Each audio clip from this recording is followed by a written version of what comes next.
All rise for the pledge, please. Pledge allegiance to the flag of the United States of America and to the republic for which it stands, one nation, under God, indivisible, with liberty and justice for all. Thanks.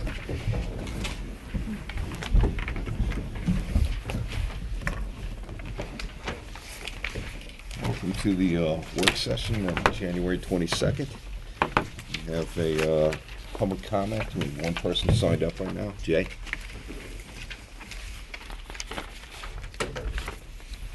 For the record, my name is Jay Deasing, and I'm a resident of the village at 109 Old Town Crossing. Just wanted to raise an issue with the board because sometimes if you solve a problem early on, it's a lot easier. You have better choices than if you wait. And one of the things that I'm hearing from a number of residents, particularly in the R12.5 and the R20 districts, is residential parking. And with renovations of many of the homes, you're seeing, for example, on Post Lane, a half-acre parcel that now has a 7-bedroom, 7-bath house, swimming pool, pool house, and pretty much just a straight driveway going in. And you can see from other houses that have been built like that, that particularly in the summer months, 7-bedroom house probably has 5 or 6 cars. And they're parking in the streets.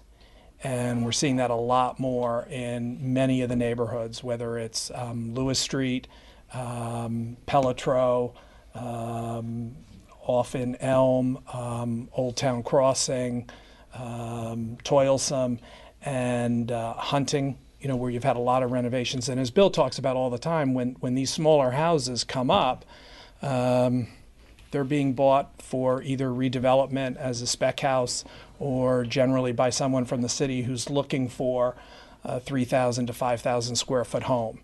And I think what we need to do is kind of think about some ways to make sure that there really is sufficient parking and not just railroad parking, because what ends up happening is nobody wants to put their car in the back and have it boxed in by 3 or 4 other cars. You want to have some turnaround. So maybe there's some creative ways that we can make sure that there's sufficient parking, because I think it's a real danger on some of these streets.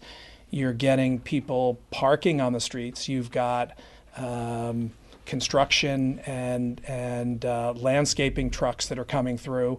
And in many cases, you have people who think they can go for a nice little stroll with the dog, and all of a sudden barreling through are cars who are maybe trying to avoid traffic or go the back way to the beach.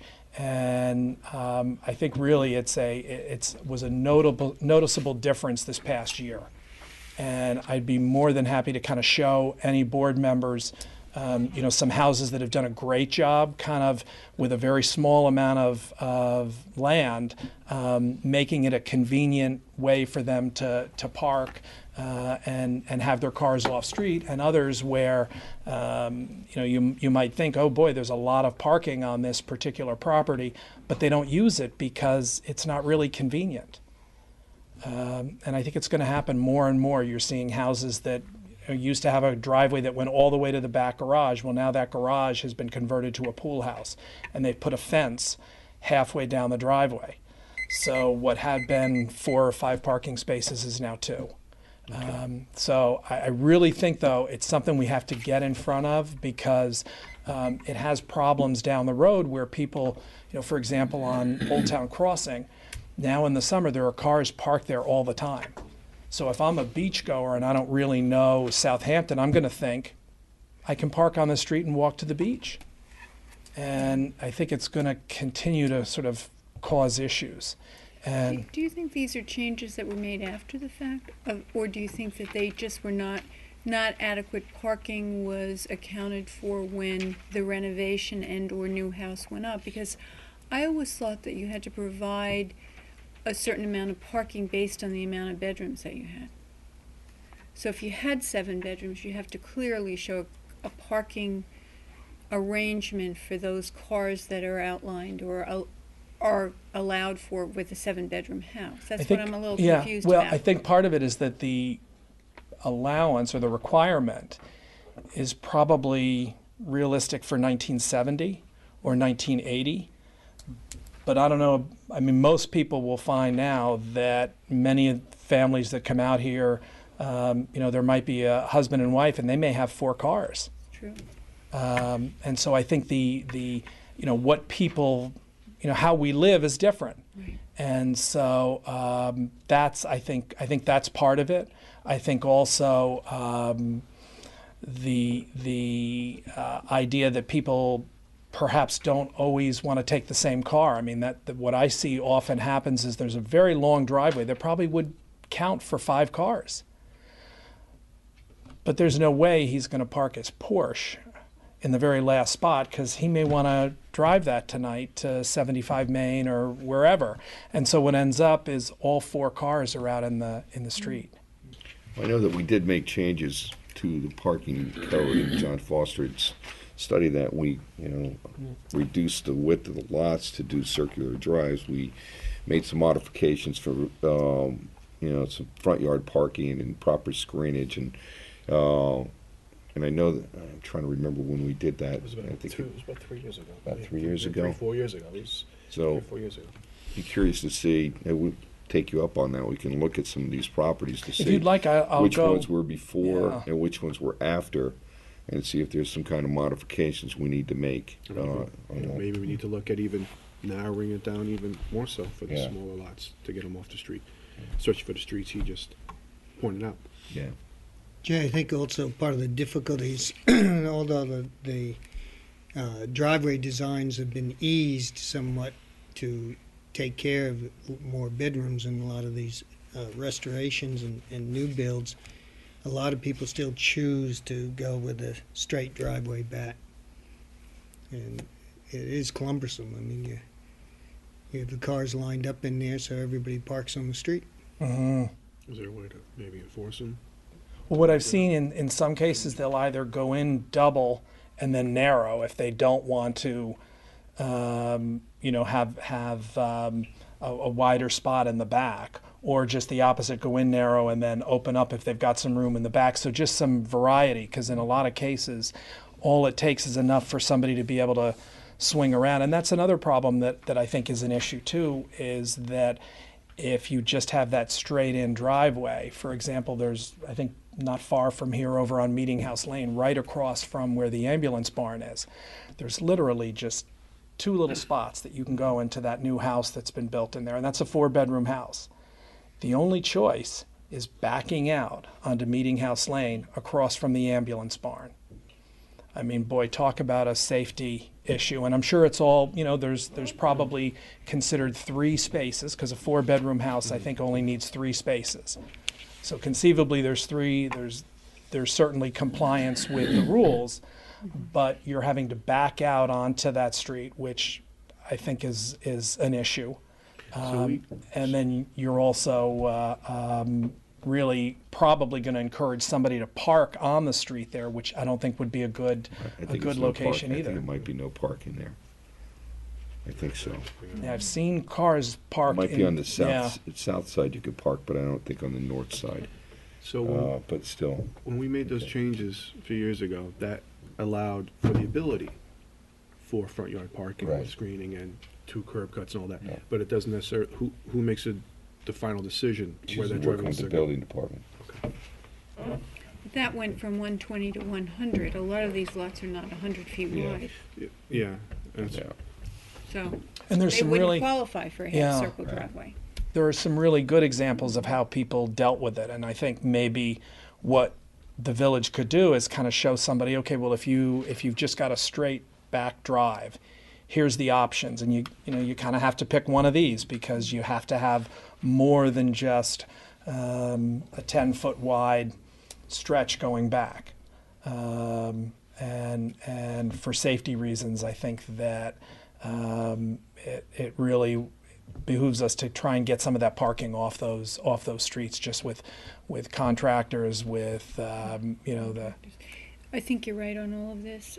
There's been so many changes in all of this. I mean, from garages that had to be 20 feet off the line that then got moved back to 5 feet off of the line on the smaller lots, because that's the way they were originally. And if your driveway can be on the lot, why does your garage have to be 20 feet off of the lot? It made no sense. It's on the small, narrow lots. Then we went from having you park, go down the driveway, turn into your property, park so that nobody could see you, which was taking up your entire backyard. People were very unhappy with that. They thought, why should I have my vehicle in the backyard where I'm going to be doing mostly all of my socializing? And then we went from, and on top of that, what that ended up doing was it was forcing contractors to put garages on the front of the house so that you would pull right into the garage and it would leave your backyard open. And then we had a lot of people who said, I don't like the look of that. You know, you come in on a small lot and now suddenly you're turning into the front yard garage. So we had issues with that. But the thing is, I think there has to be a way. I've noticed that in some areas in the village on the smaller lots, they've actually had some front yard parking, which a lot of people don't like that either. But, you know, on a small lot that is less than 100 feet wide, they've created a parking area where they come in and they can pull in. That way they can also turn around and back in and then back out. It's the only other way unless they want to do it in their backyard. So, I mean, there is a lot, we really need to look at a lot here, but I think you're right. It's not right for them all to be out on the street. Yeah, I agree. I agree. They should be able to keep their vehicles on their property. Well, I'd be happy to. I've got some specific examples where it's worked really well on a very small parcel, and others where you'd think there's plenty of parking, and yet it's not working well. And maybe we can, you know, if there's somebody from the board, or if you want me to work with the building department, I'd be happy to kind of share some of that information, and maybe they could come up with some guidance. Nancy, do you and Michael want to work with Jay on this in the Sure. building department? Yeah. And We can do that. guys can meet and see what. Yep. Okay, great. Okay, good. Thank you. Good. Appreciate Thanks, it. Jay. Sure. Great. Anyone else in the public like to speak? Okay, I'll make a motion to close this public comment. We got board presentations. John Lundy.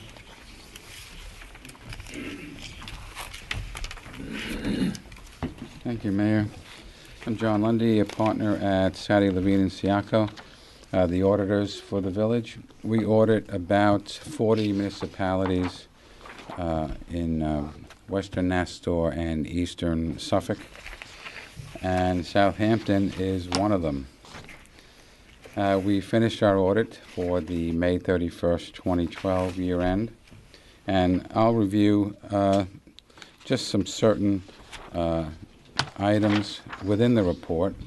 As you know, the report is 42 pages long, of which much of it is useless. I'll go over it's required, but it's useless. On your regular balance sheet for the funds, the general fund has total assets of $2.9 million, liabilities of approximately $1 million, and fund balance or total fund equity of $2 million.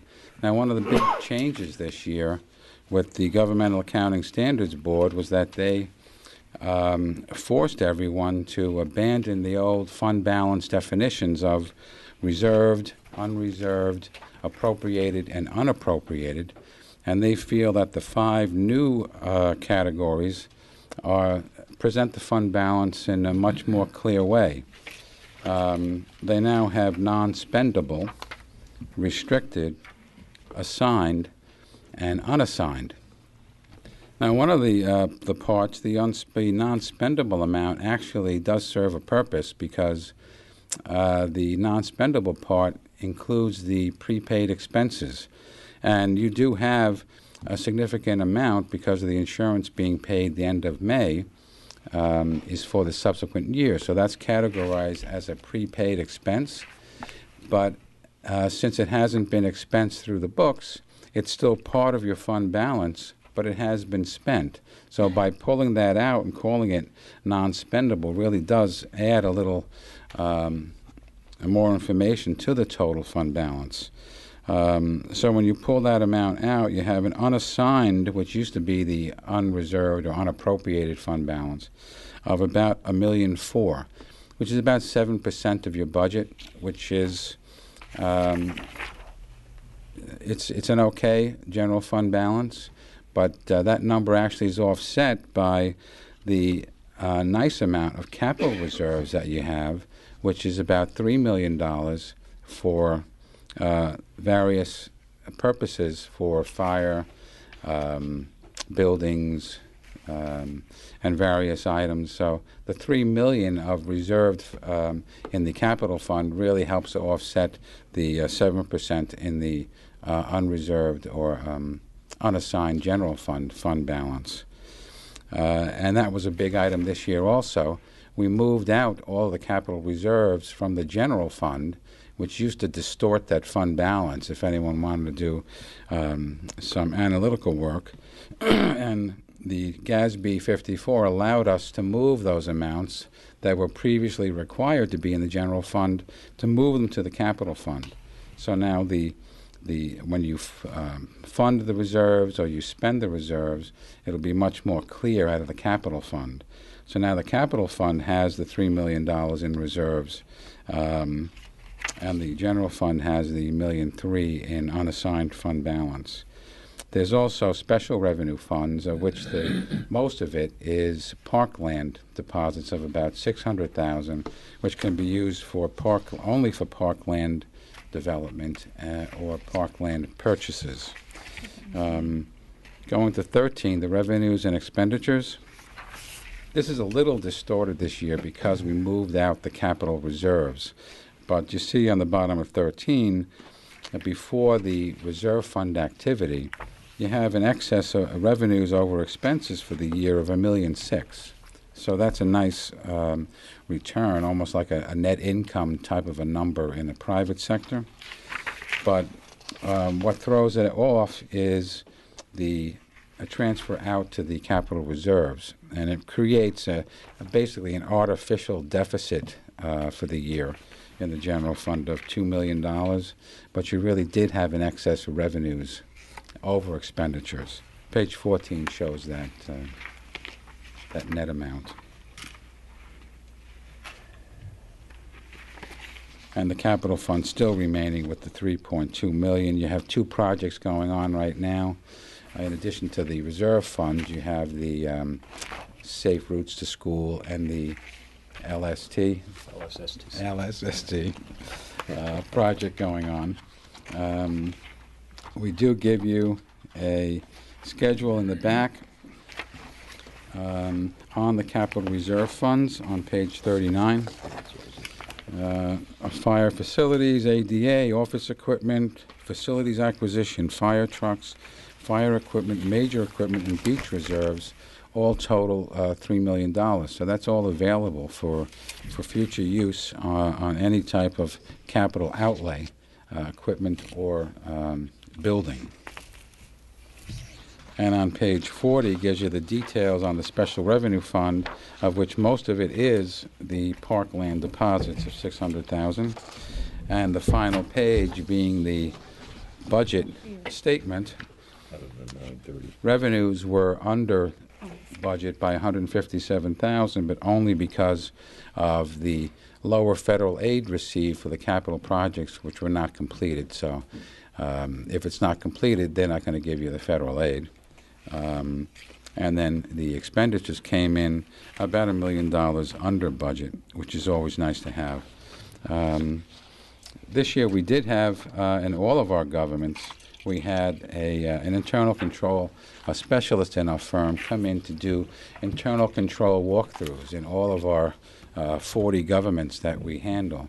And she did come into Southampton, and she had no significant deficiencies found here in your internal controls, which is always a nice non-comment to have. That's all I have. I'd like to thank Steve and his staff because they do a great job, and they're very conscientious about what they do, and always very helpful. That's all. guys have any questions or comments for Mr. Lundy? No, we went over all of Like this me to in the- cut the size of the report in half? Those Gatsby's in it might be over 50 pages Yeah. next Right, year. right. It might be adding 8 pages. Yeah. No, that's, no, I mean, you guys have done a great job. I mean, you've been our auditor here for 5+ years and always done a nice job and very thorough and communicate well with our departments and stuff, and that we're very thankful for. Yeah, thank you. A lot of trust, and I know a lot of issues that we've had. Steve's been on the phone with you guys, and you've always given him kind of the direction, good positive feedback. So it's a good working relationship, and Yeah, definitely. very thankful for that. So, but I think we're compared to other municipalities that you're out. I mean, we're in pretty good shape. Yeah, definitely. Yeah. Definitely. All right. End of the year in the plus because of less expenditures, so we actually spent. We spent an hour beforehand reviewing this with Mr. Lundy, so we've asked most of our questions. One of the LoSAP, we have the two LoSAP we were laughing about this earlier, the fire department LoSAP and the ambulance, and the fire department had multiple people who could manage a LoSAP program, and then when the ambulance put it in place, there was only one group so the ambulance LoSAP fund, and the ambulance LoSAP fund is run by the state. Yeah. That one lost money this past year, and the one that was run by the private entities for the Made fire money. department made money. Right. So we were. It's kind of like our pension program in New York State too. Right, So right. it's a. Oh, definitely. But Keep the two apart. yeah. Yes. No. All right. And a copy of this audit's available for anyone if they would like to foil it for it to Village Hall and Steve Funch. And again, John, thank you for the work that you All guys right. have done. You're welcome. It's a Look pleasure. forward to next year's. And, Right. great. Yeah. Yep. All right. Okay, Thank you. thanks. Thank you. Appreciate it. Okay, with no public hearings, no communications to the board, and suggested resolutions here. Okay, item 1, resolved that the reading of the minutes of the public session of January 10th, 2013 be dispensed with, and those minutes be accepted as filed by the village administrator, that the actions taken at meeting be and hereby are ratified and approved. Can I have a motion? Second. All in favor?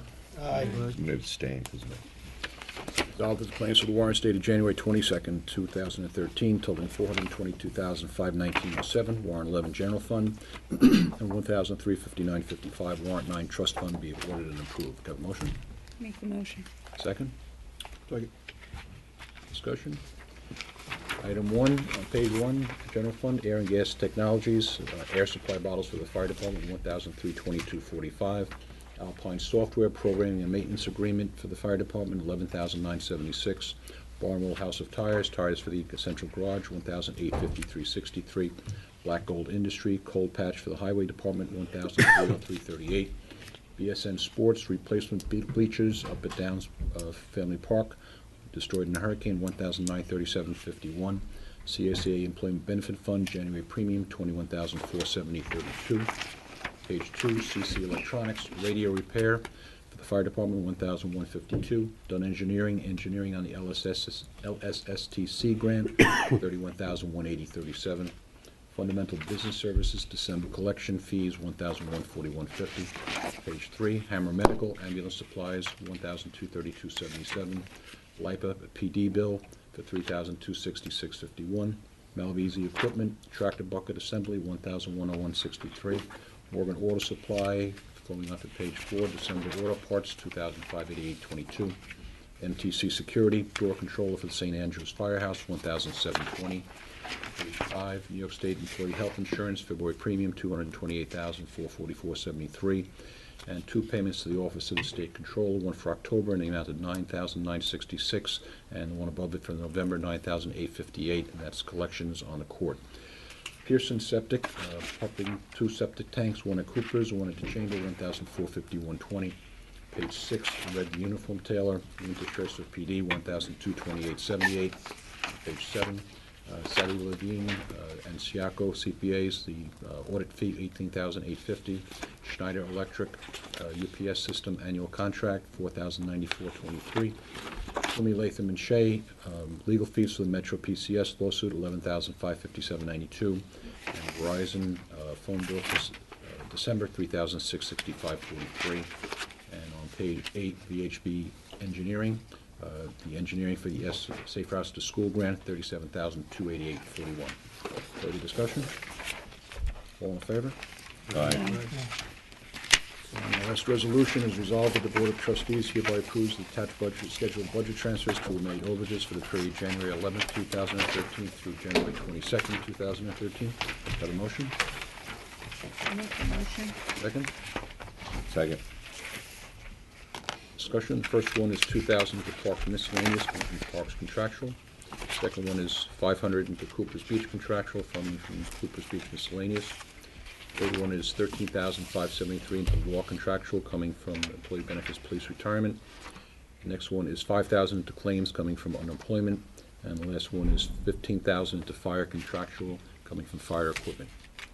Further discussion? I have a question. On the law contractual, 13,573 coming out of employee benefit, police retirement. Right. Does that, The coming explain out that to question, me. or? Yeah, the coming out It's just an odd question. number, because that's the balance left in the, over budgeted on the, police retirement, Okay. okay? So So, it's not depleting any of the No, retirement? no, Okay. no, we've paid that bill already, Paid Right. it already. and we Okay. have, that's the money left over in that line item on the budget, Okay. okay? So I'm just putting that to, Okay. law contractual, because obviously we'll have, further legal bills coming up down the road, but that's Okay. why it's an odd number. All right. All in favor?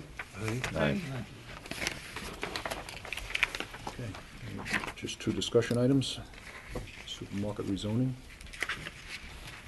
I don't know if the last board meeting, I wasn't here, if some of you guys had talked in reference to this. Rich, you wanna lead on this?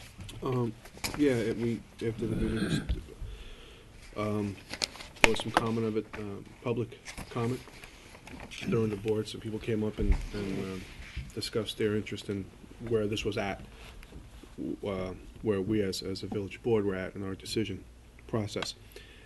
So we did discuss it afterwards in executive session, and the consensus was, and I believe I discussed it with Shay, was where there was still some concerns by all the board members here.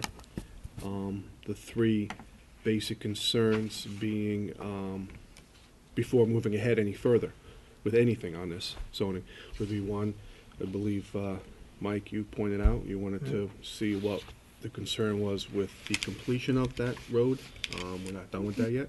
Correct. I mean, one of the difficulties is where are we going traffic-wise? And that's a major conflict on looking at an overall zoning change, especially on the highway business. And the board felt that we really need to see where County Road 39 project ends up and what kind of an impact it has on traffic going forward before we could make any kind of a decision on whether or not to review a zoning change. And I think Nancy brought up that she would like to see what the Gibbs report comes back with. Right. As far as their retail study for in and outside of our business district. And then we'll agree that's something worth waiting to see. I think one of the reasons why we thought that was a good idea to wait for the Gibbs report was, many of us struggle with having the supermarkets right in our downtown area. We had people come and say to us, it should be a walking community, and you should be able to walk and get your groceries, and you should be able to come into town and do shopping, get your groceries. And our concern is that really the way that it should be now? Things have changed. And so we felt that with the Gibbs report, he could give us a better idea of whether or not that is the way we should be looking at it, or whether or not we should be looking areas that may not be in a walking district of our retail area. So, I mean, I'd really like to see what he has to say on that. Jay, you're here. Have you been in touch with Bob Gibbs there? I have, but I have no new info about, Okay, just that he's completed a portion of the study. okay. The anticipated completion date, you have no I idea? think the end of February. End of February, okay. I think one of the other things that came up, not when we were talking, but I know there's been numerous articles about municipalities all over the United States that have a tendency to lean more towards several smaller supermarkets as opposed to one large one. And the reason for that, and that's what we used to have, and the reason for that is it does not set up a community for traffic to converge in one area all at the same time or around the same time, which would be an issue for us now in our community. The parking lot at Walbaum's is really not large enough for the amount of people that shop there. The store isn't large enough. They can't stock the shelves. They must be making a lot of money, which is a good thing. But so, if you didn't find something there, you could have gone to IGA or you could have gone to Gristides and vice versa. Now we only have one choice. And so, or 1.5 choices, I should say. And so, that's something else that I think I would like Mr. Gibbs to incorporate in his study that he's going to be doing for us. If in fact, for our community, does that work better? Or should it be somewhere where it's one large store and then we have another store that's smaller? I don't know, like for instance, the King Cullen, where they want to go, I have great concerns because how that will affect our community and all the little side streets, and how the traffic will come off of that highway, and how a good amount of traffic coming out of there will go down our little side streets to avoid being on that highway, to find a way that they can go further east without having to stay on that highway. So there's no doubt in my mind that will happen. I have great concern over that. I think that the people who live there are also concerned over that. The houses are very close to the road. They're smaller lots. They will definitely feel that increase of traffic. So that's a concern that I have. I'd like him to take a look at that as well and see what his thoughts are on that. I think then the third point was Bill brought up about, which you were just discussing, was what it does happen to the that proposed grocery store, King Cullen and Tuckahoe, and if that does go through, if that takes away the the need for a choice or something. So that was what Bill had brought up at that point. I don't know if you wanted to elaborate anything on that. Well, Or I just think you that pretty much. my own feeling was that rather than get into any other controversy or expense, that we should wait to see how that matter resolves itself, because clearly if it were approved, you could no longer make the argument that there was an unmet need. And so I think we should wait. So those are the 3 points that we discussed afterwards. And in addition to my point, which I have some reservations about making code changes to accommodate that in the first place. So with that, I know we discussed it and presented it to Steve to then bring it back to you, Mayor, to, I believe, then go forward with where you like to go from here. Well, I mean, it's 3 points here. So I think what we as a board are saying that, we're waiting on Robert Gibbs' study, wait on the completion of County Road 39, and then what the potential for the King Cullen location is. So, from a public hearing standpoint with this, we will wait to see the results to incorporate that into our thought process as far as if we're going to take that next step and engage a planner to do the CEQA process, which is a good thought out idea from the board. So any other comments? And we talked about a resolution, but I don't know if we need to do that. I think that That's really up to Rick. Rick. He suggested one, but Rick, you think we should do a resolution? Or Doesn't require a resolution. If you wanted to, I mean, we have the proceedings regarding the proposed local law, the public hearing process, the secret review process to date, all that's out there sort of in limbo. Right.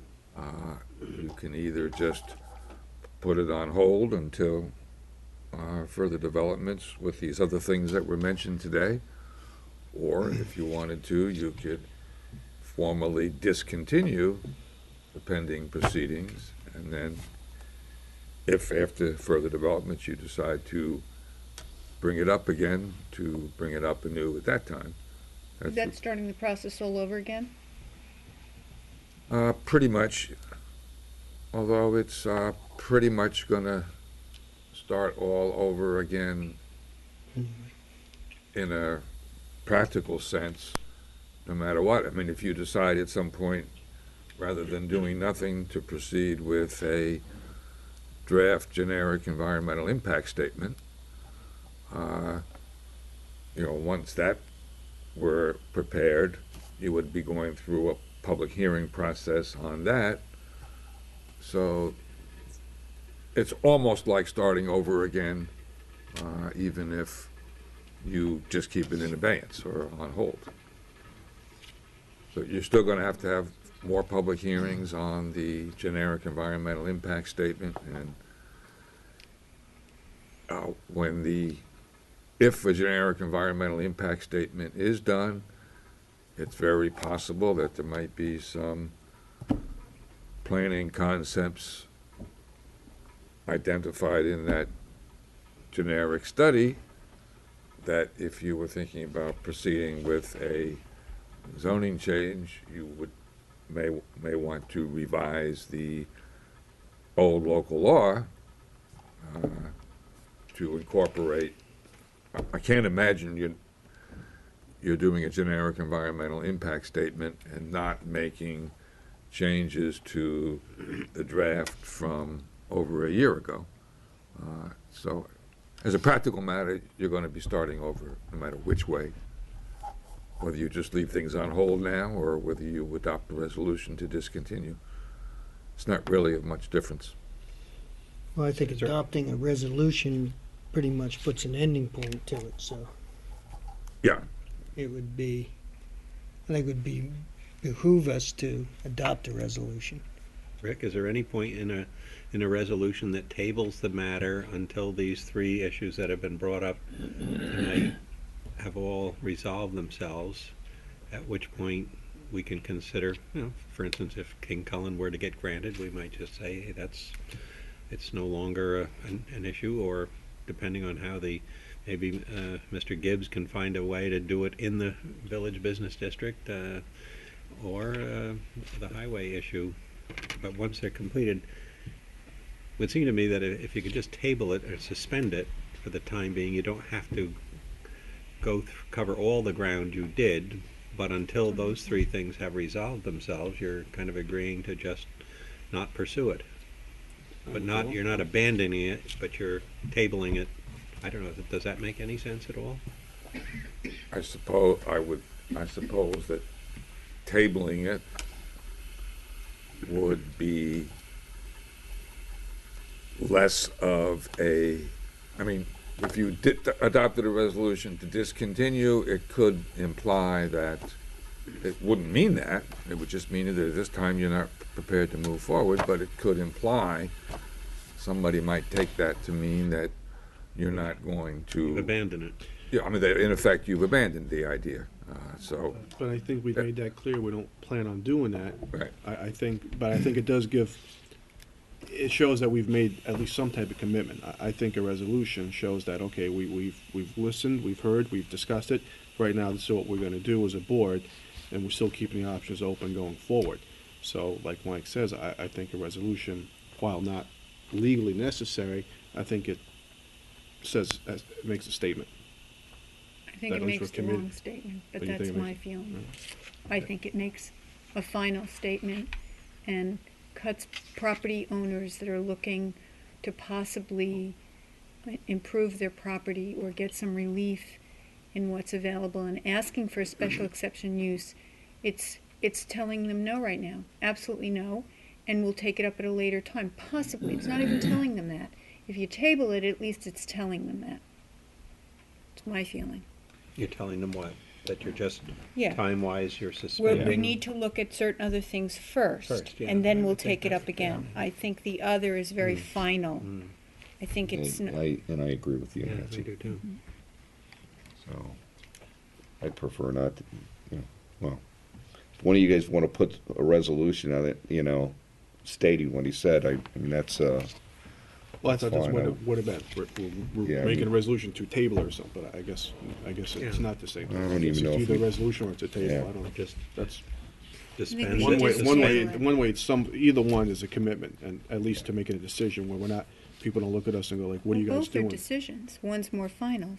I mean, because, we know if it's tabled, we know why we're tabling it. We're tabling it because we're waiting for a road to be finished so that we can analyze that. We're waiting for a study to be finished, and so that planner can tell us what his thoughts are for where we can have supermarkets within our community, and whether or not that's a good idea or a bad idea. We're tabling it because we're gathering information that we should have sometime over the course of the summer. And that was another thing that was discussed. We felt that if we were to move forward with the SECRA, that we really couldn't do that right now because we needed to look at the traffic patterns during the summertime, when we had such an increase of visitors to the community. So we really couldn't do anything until then anyway. In all honesty, that had to be looked at. right. So I think that, to just cut it off and do away with it is not Terminate right. it, yeah. I think Yeah. we need to table it until we gather more information. We've started the process. The process is on hold. We'll gather the information and we'll revisit it. That's the way I look at it. I agree with you. No, that's fine. I Yeah. didn't know there has to be Okay. put in I just didn't I know don't that think- needs I to be don't put in think we a need full to resolution formalize- in I that don't think language, or we we need- just say it. You We don't need to do that. don't need a resolution So, with, with that. Why don't you Yeah. just ask Brenda to, type a more detailed statement of this discussion Okay. for the minutes, so that That the general public could. the general public who's not Okay. here will and doesn't watch it on video will at Right. least know that what you've talked about. Okay. Okay, thanks. All right. Well, thanks for the feedback on that, everybody. Got, a lot of good thoughts here. Safe Routes to School. We got a second grant for Safe Routes to School. Steve, you want to? Sure, this is like a phase 2 program, Safe Routes. It's a $498,374 grant under the Safe Routes to School program by the federal government. It's 100% federal funding. It's going to affect a couple of different areas here. The item 1 is the intersection of North Sea Road and Hillcrest Avenue. We'll be adding a new traffic light, crosswalks at the west, north, and east crossings, pedestrian signals, and with countdown timers, and an ADA accessible handicap ramps. At the Hampton Road intersections with 1 Old Town Road, again, ADA accessible ramps, crosswalks at all 4 crossings, additional pedestrian signals and countdown timers. We'll reconfigure the roadway striping on Hampton Road at the west side of the intersection to provide for straight path for through traffic and eliminate right turn lane. This will provide for more typical traffic flow and preserve the shoulder for bicycle uses. Remove excess roadway width for eastbound traffic, and then reconfigure the roadway striping on Hampton Road at east side of intersection to provide for straight path for through traffic. Left turn lane is retained but centered, and providing 5-foot minimum shoulders. The other intersection with Hampton Road will be at David White's Lane, crosswalks at all 4 crossings, new actuated traffic signals, pedestrian countdown timers, reconfigure the roadway striping on Hampton Road at west side of intersection to provide for straight path for through traffic, and will provide for more typical traffic flow and provide a shoulder for bicycle use, and reconfigure the roadway striping on Hampton Road at the east side of the intersection to provide for a straight path for through traffic. Left turn lane again is retained but centered, and providing a 5-foot minimum shoulder for bicycle use. And the other intersection with Hampton Road will be narrow lane, and the crosswalk from Potato Field Lane to narrow lane, including ADA facilities at northeast corner of Hampton Road and Potato Field Lane, No sidewalk north of this intersection, as this is a residential area that does not need sidewalk at this time. They remove the pedestrian crossing of Hampton Road to the west side of the intersection and provide pedestrian signals and countdown timers, and reconfigure the roadway striping on Hampton Road at west side of intersection to provide for straight path for through traffic, and reconfigure the roadway striping on Hampton Road at east side of intersection to provide for straight path for through traffic, and left turn lane is retained. And again, it's 100% funded by federal government. Great. And that was for $498,374. Right. Wow. And then, Steve, you saw it. Oh, yeah, it was about either this morning or yesterday. I was watching 7 o'clock news in the morning, and they had an interview with one of the transportation guys in the city, and they've done a number of these safe routes to school projects, and they came up that they had a 44% decrease in pedestrian accidents, with people getting hurt. And it's the same, they gave a couple of designs, exactly what we're doing, the bump outs, redirecting traffic, the crosswalks, and the timers and everything else, but it was a pretty substantial 44% reduction in injuries, all through the same program. Yeah, and hopefully sometime in the next decade we'll be finished with the first safe routes to school. It's Design doesn't take as long. Safe routes to Main Street. Safe routes to Safe Main routes to Street. Katinas. That's right.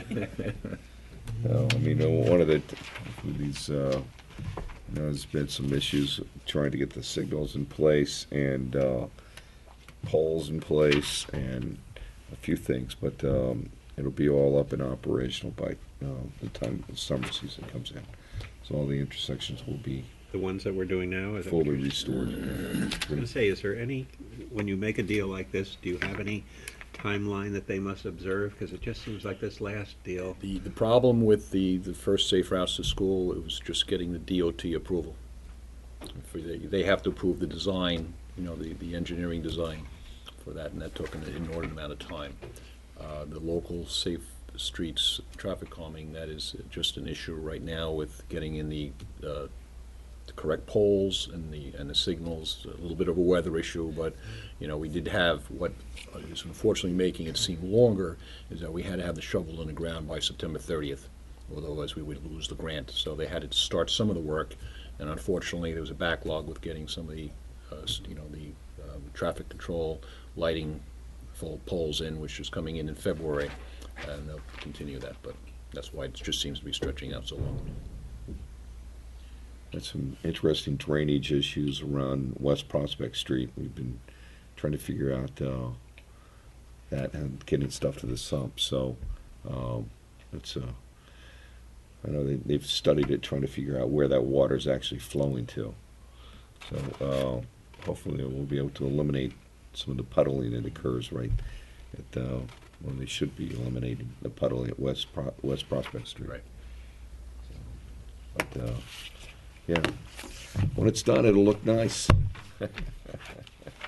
So, but no, I want to just thank Jen Messiano, who's our grant writer, and the amount of work that she's done for us, several $1 million worth Yep. of grants that she's brought in since she joined us about 4 or 5 years ago. Excellent. So she's quite a find for the village. So okay. Anything else in the discussion items? Nothing here. Comments from board members there, Trustee Yaz? I'm good. Mike? I have one quick comment. While the village, and this is very important, these financial statements, because communities today have an unbelievable amount of difficulties in matching their budgets, and we seem to be in fairly good shape. But that fairly good shape can go very quickly, so it's very important to be cognizant of what is being spent and to take a long-term look on employees and the expenditure of equipment in the village. And really, we got to thank Steve. I extend a big thank you to you, because the majority of this that I look at, I go, you got to be kidding. I have no idea what it's about. But the other important thing, people that are coming to the meetings should pay attention to the warrants and the transfers, because those are really public disclosure showing you the transfers out of the general fund to make us continue to operate. So it's something to pay attention and watch all the time. Great. Nancy?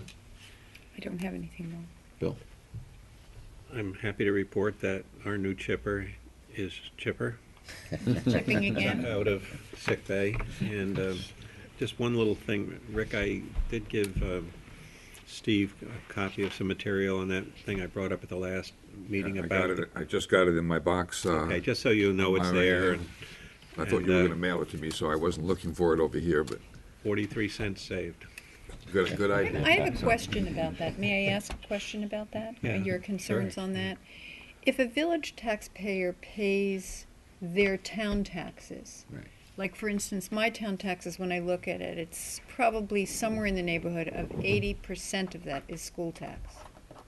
The rest of it is town, and part of that town is county. I think it's county and town. So it's a very small amount. But if the town has its own police department, and it goes to the town taxpayer to pay for their police department, which is what I'm assuming is happening, just like our village taxpayer pays for our village police, I'm wondering if that could or could not affect us. I don't see how that could affect us, but that's your question. Well, the person's question is, if suddenly they get whacked for 50 or 100 million dollars, is it just going to go into their budget and all? And his inquiries to the town led him to believe that yes, it would just get spread amongst every resident of the town, whether you had your own police department or not. So, I'm asking Rick, hoping that there is a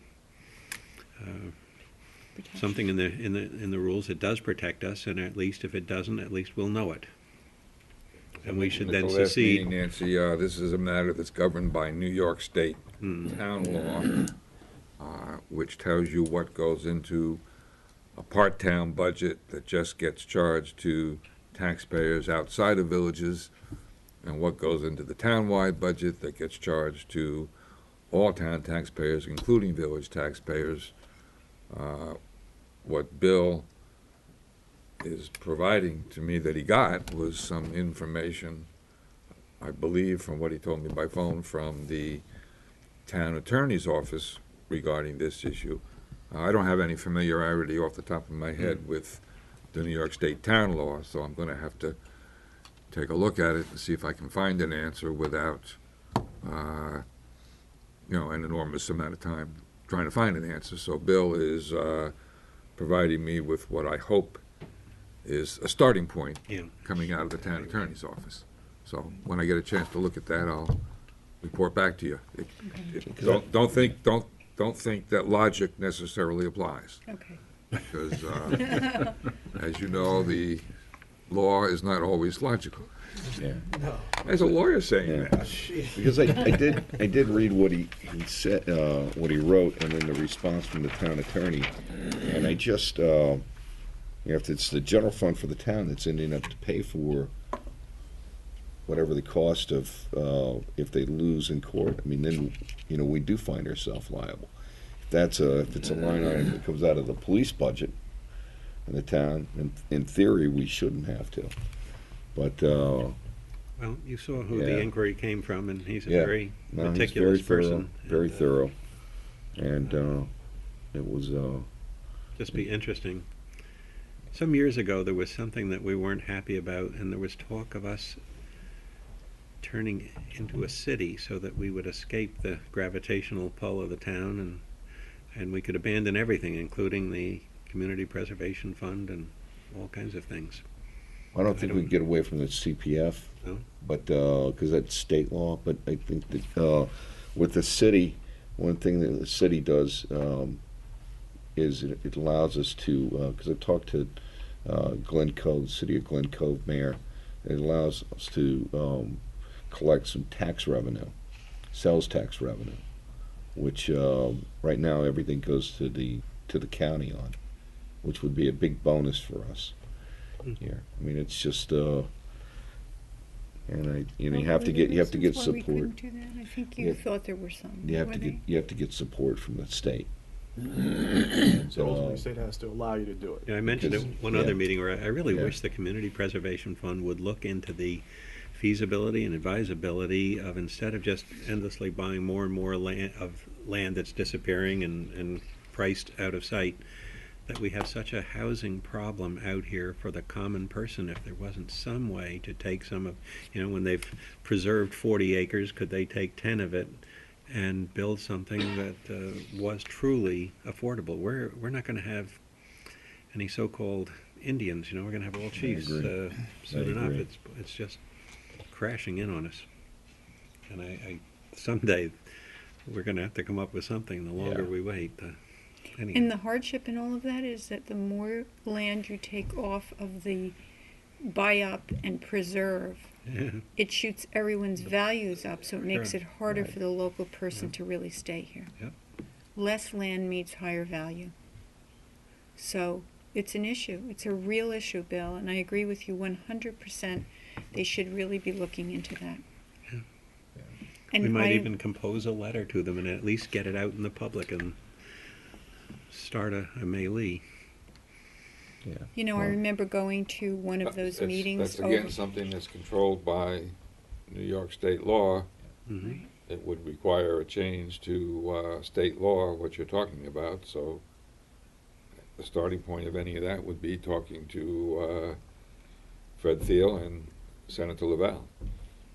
By the way, I called Fred Thiel. They had that deer meeting, which I didn't talk to him. I talked to one of his associates, and she was going to get back to me, which hasn't happened so far. But I'd be glad to go see Fred.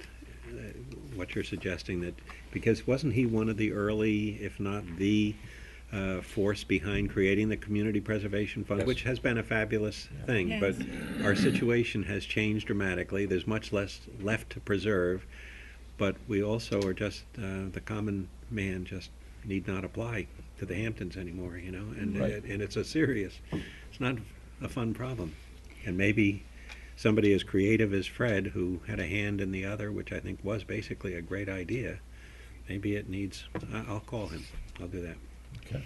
So, I think that sometimes the community, they do have meetings, the Community Preservation Fund. I think, Mark, you sit on that Yeah. as well. But I remember going to one over in West Hampton at their, the new building over in West Hampton. And Fred was there and Senator Lavelle was there. And one of the subjects that came up, which was a really, really good subject to talk about, was because Southampton and East Hampton both brought in a lot of money, you have your municipalities over in Riverhead and on the North Fork that obviously it's a lower price point and they were not bringing in as much money. However, we at that time had a supervisor in East Hampton who was looking to see whether or not he could get some of the Community Preservation Fund money to buy the bowling alley in East Hampton, when one of the heads of one of the smaller municipalities who was there threw her hands up in the air and said, "I cannot even believe this." She said, "I am dying." She said, "I need money. I don't have enough money coming in to buy up the precious estuaries that are all necessary to keep our waters clean." And he wants to buy bowling alleys. And so at that point, there was this big discussion. If Southampton, does the money stay in Southampton or on the South Fork, or can we tap into that to buy up some of the precious estuaries along the North Fork, which keeps all of our waterways clean? Right. So there is some give and take there. And I think, what you're saying, Rick, makes sense. We have to go to the state level in order to see if we can, our situation is different here than it would be upstate New York, I would assume. Yeah. And it is, it's a really, really bad thing. And we won't have, Fortunately, we're not going to live long enough maybe to see the worst of it, but somebody will. Yes, really. That's true. All right, just at the next meeting, the first meeting of the month in February, is when we all do about a 5-minute presentation about the accomplishments of your departments for the years, and any like upcoming goals that people have set for the next year, and any goals that they've accomplished. So if you can get with your department heads and be able to come back and do something, it's worked out well the last couple of years. So When all will right. this be due by February 14th. February our next 14th. meeting? Yep. It's a Valentine gift. Could I just make the board aware of one other thing that will be coming up on the February 14 agenda? As you'll recall, there's been a master plan update for the Village Business District that we had public hearings on last year, including summer, and I don't remember when that process ended, somewhere in the fall, et cetera. And then there were a few changes being made to the zoning changes in the master plan update that, as a result of public input from the Southampton Association and others. And Chick Voorhees has been gathering from CMAC the information that he needed in order to do the in order to complete the secret review for that update. And that's a secret review not only for the master plan update, but also for the zoning amendments to the VB district that are recommended in that master plan update. So I spoke with Chick today as to where he was on it, and it is my belief that we will have the final product in terms of the secret package to go with the master plan update. You're all familiar with what's in the master plan update because it's been around for a while. But that should be coming up at the February 14th meeting for a vote on the secret package and a vote to adopt the master plan update. It's been dragging on a little bit, and the mayor and I have been doing some pushing to try to get it back on track. So I expect that will be ready at that meeting. If you'll remember from last fall, there's an appendix to that master plan update that contains all the recommended zoning amendments. And the next step, when we adopt the master plan update, that just makes the recommended zoning amendments part of the master plan. We have to actually do a local law to amend the zoning code in the way it's recommended in the master plan update. So I intend to have for you at that meeting, it won't be anything new, it's just a different format. It'll be a local law to make those zoning amendments that are already built into the master plan update. But we have to do, even though the secret review will cover both the master plan and the zoning, we're still going to need to have a public hearing on the local law, even though it may just be a rehash of the hearings we already had on the master plan update. I think we might as well take care of the master plan update and start the public hearing process on the local law at the February meeting, so that maybe at the March meeting the hearing could be held and it could all be wrapped up. It's taken longer than we had anticipated. It's true. Okay. So you'll be seeing some packages for your February meeting, but it's nothing that's really new. Okay. And hopefully we'll have the lease too with the. As long as Jay is here, he'll probably be appreciative of this because I'll just mention two changes that are in there that he's probably going to like better than what the board and Jay had discussed the last time we had a public hearing. Any event, one of the revisions will make it clear that in the historic district part of the VB district, the maximum height and maximum number of stories is remaining as is, 35 feet and 2.5 stories. In the part of the VB district that's outside of the historic district, That's the provision for a special exception, Board of Appeals approval to go to above 35 feet up to 40 feet, or in the 3 stories rather than 2.5. That'll be just applicable outside the historic district. That's the final conclusion that CMAC was comfortable with and Chick was comfortable with in terms of the secret review, and I think you guys are probably comfortable with it as well. And it references the master plan as the, your reasoning behind the ZBA allowing that height change. Yes. Okay. All right. So basically, what we're talking about is Jobs Lane, Main Street, Nugent Street, Hampton Road, and Windmill Lane as no higher than 35 feet. No. No, what's It's outside of the historic? part of Windmill Lane, most of Windmill Lane is It's not outside in the it. historic Okay. district. And I don't think have it in Nugent, front of me, I'm Nugent rolling for it. Street, most of Nugent Street Oh, okay. is outside. St. Job's and Yeah, there would be Yeah. a potential to go to 40 feet outside the historic district, which would include, without having the historic district map in front of me, I'm going to guess that all or most of Nugent Street and Windmill Lane, would be outside the historic district. Now, the exception on this. But I don't is remember there- for sure without looking at the map. There is an exception on this, and the exception is if there's a loss of fire of a building, can be restored exactly to the Right. same height. But there are some guidelines in there that have been in there for, ever since the beginning about why you might consider going to 40 feet so long as it's not within Right. X feet of, it's that provision, and I don't have the wording of it in front of me, that's always been there, reflects the existing character of, that is trying to be maintained. Right. I think it's 60 feet is the max width of a building to go to 40 feet, and then there's separation between those buildings, and I can't remember the exact number. Yeah, I can't either, but it's there. There's alleyway requirements and to break up, stuff, so, okay.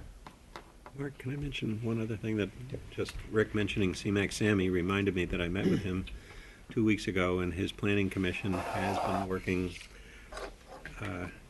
happily with a degree of enthusiasm that I love on this idea of possibly building a pavilion at Cooper's Beach. And I'll get in touch with him tomorrow and try and get diagrams that show you what they're leaning towards at this point. And of course, the whole thing, if we like the idea, it's still, I repeat, it will depend on us, as it's now proposed,